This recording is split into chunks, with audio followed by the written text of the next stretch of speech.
আসসালামু আলাইকুম। কেমন আছেন সবাই? আশা করি আল্লাহর রহমতে যে যেখানেই আছেন সবাই খুবই ভালো আছেন। আবারও হাজির হয়ে গেলাম নতুন একটি রেসিপি নিয়ে। আজকে তৈরি করে দেখাবো সুইস রোল পুলি পিঠার খুব সহজ রেসিপি। রেসিপিটা A to Z আপনারা যদি ফলো করে বাসায় এভাবে তৈরি করেন আপনাদের পিঠাটাও কিন্তু অনেক বেশি পারফেক্ট হবে। চলুন তাহলে দেখে নেই এর প্রস্তুত প্রণালী। পুলি পিঠাটা তৈরি করার জন্য প্রথমে আমি নারকেলের একটা পুর তৈরি করব।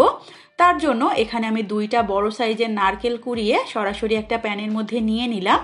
তারপর দিয়ে দিচ্ছি এখানে 1 কাপ পরিমাণ খেজুরের গুড়। গুড়টাকে আমি একটু কুচি করে নিয়েছি যাতে করে গুড়টা দ্রুত গলে যায়। ফ্লেভারের জন্য একটা তেজপাতা আমি একটু ছিঁড়ে দিয়ে দিয়েছি। তারপর দিয়ে দিচ্ছি সামান্য একটু লবণ। এখন চুলার জালটা অন করে অনবরত নেড়ে চেড়ে পুরটাকে তৈরি করে নিতে হবে। কিছুক্ষণ নাড়তে চাড়তেই দেখবেন গুড়টা কিন্তু খুব সুন্দরভাবে একেবারে নারকেলের সঙ্গে মিশে যাচ্ছে। আমি 4 থেকে 5 মিনিটের মতো নাড়াচাড়া করে নিয়েছি। দেখতেই পাচ্ছেন এরই মাঝে গুড়টা গলে খুব সুন্দরভাবে নারকেলের সঙ্গে মিশে গিয়েছে।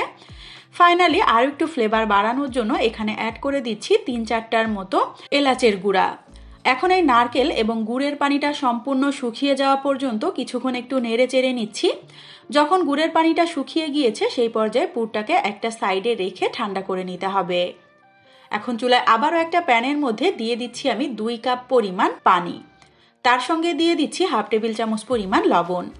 এই পানিটা দিয়ে এখন আমরা চালের আটার একটা কাই তৈরি করে নিব। লবণটা দিয়ে পানির সঙ্গে খুব ভালোভাবে একটু মিশিয়ে নিয়েছি। এখন জাস্ট বলক আসা পর্যন্ত অপেক্ষা করতে হবে। যখন বলক চলে আসবে পানির মধ্যে সেই পর্যায়ে 2 কাপ পরিমাণ চাউলের আটা দিয়ে খুব ভালো করে এভাবে মিশিয়ে নিচ্ছি।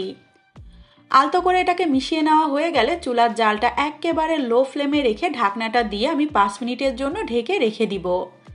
এতে করে কি হবে, আটাটা কিন্তু খুব সুন্দরভাবে সেদ্ধ হয়ে যাবে। ফিরে আসলাম ঠিক 5 মিনিট পর।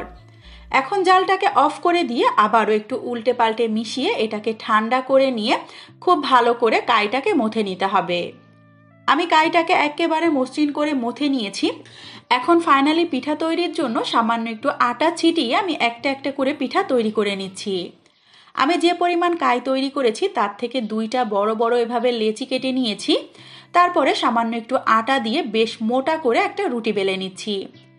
একটু লক্ষ্য করলেই বুঝতে পারবেন রুটিটা কিন্তু একেবারেই পাতলা হবে না, একটু মোটা করে বেলতে হবে। এতে করে পিঠার লেয়ারগুলো খুব সুন্দরভাবে বোঝা যাবে।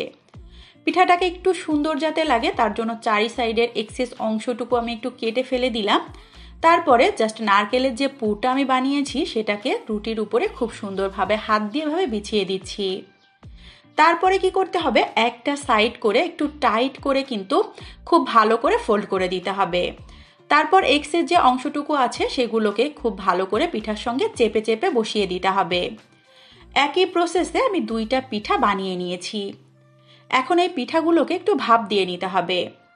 তার জন্য চুলায় আগে থেকে একটা রাইস কুকারের মধ্যে পর্যাপ্ত পরিমাণ পানি আমি গরম করতে বসিয়ে দিয়েছিলাম।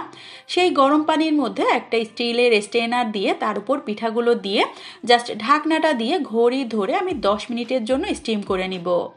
যেহেতু কাইটা আগে থেকে সেদ্ধ করা 10 মিনিটের বেশি সময় কিন্তু লাগবে না। ফিরে আসলাম আমি ঠিক 10 মিনিট পর। দেখতেই পাচ্ছেন মাশাআল্লাহ এই পর্যায়ে পিঠাটা কিন্তু খুব সুন্দরভাবে আমার স্টিম হয়ে গিয়েছে। পিঠাটা যখন ঠান্ডা হয়ে গিয়েছে সেই পর্যায়ে আমি আপনাদেরকে পিঠাগুলোকে একটু কেটে দেখাচ্ছি। দেখতেই পাচ্ছেন রুটিটা একটু মোটা হওয়ার কারণে নারকেলের পুর এবং রুটির কত সুন্দর একটা লেয়ার স্পষ্টভাবে বোঝা যাচ্ছে। একই প্রসেসে আমি সবগুলো পিঠাই কিন্তু কেটে নিয়েছি। এই পিঠাটা গরম গরম খেতেই কিন্তু বেশি ভালো লাগে। যেহেতু চাউলের আটার কাই দিয়ে তৈরি করা এই পিঠাটা কিন্তু ঠান্ডা হলে একটু শক্ত হয়ে যায়। ফাইনালি পিঠাগুলোকে আমি একটা সার্ভিং প্লেটের মধ্যে বেড়ে নিয়েছি। দেখতেই পাচ্ছেন মাশাআল্লাহ দেখতে যতটা না সুন্দর হয়েছে খেতে কিন্তু লেগেছিল তার থেকেও অনেক বেশি মজার। তৈরি হয়ে গেল খুবই সহজ রেসিপিতে মজাদার একটা সুইস রোল পিঠার রেসিপি। আশা করি আমার আজকের এই সহজভাবে তৈরি করা পিঠার রেসিপিটা আপনাদের কাছে খুবই ভালো লেগেছে। রেসিপিটা যদি সত্যিই ভালো লেগে থাকে চ্যানেলটাকে সাবস্ক্রাইব করে চ্যানেলের সাথেই থাকবেন। রেসিপিতে লাইক অ্যান্ড কমেন্ট করবেন, বেশি বেশি করে শেয়ার করবেন। ধন্যবাদ। আল্লাহ হাফেজ সবাইকে। আসসালামু আলাইকুম।